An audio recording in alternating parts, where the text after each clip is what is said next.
কিরে, তুই এখনো ওকে ভুলতে পারিস নাই? তুই কি কোনোদিনও ওকে ভুলতে পারবি না? আরে কে বলেছে আমি ওরে বলতে পারবো না? ওর তো আমার এখন মনেই পড়ে না। আরে কেন ওরে আমার মনে পড়বে? যে মানুষটা এতটা ভালোবাসা দেওয়ার পরও এতটা পরিবর্তন হতে পারে। কিন্তু কি জানিস বন্ধু, সারাদিন যতই ভুলে থাকার চেষ্টা করি, রাত হলে আর পারি না রে।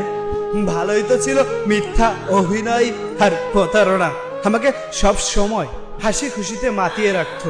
মনে হতো জীবনে আমিও একটা মানুষ পেয়েছি যে মানুষটা আমাকে সব সময় হাসি খুশি রাখতে পারবে। জানিস বন্ধু, আমি যখন তোদের কাছে গল্প করে বলতাম মেয়েটা আমাকে অনেক ভালোবাসে, হয়তো ও তার বান্ধবীকে বলতো, জানিস ছেলেটা না অনেক পাগল, আর সেই কথাগুলো নিয়ে হয়তো অনেক হাসাহাসিও করতো। তারপরও চাই ভালো থাকুক সে।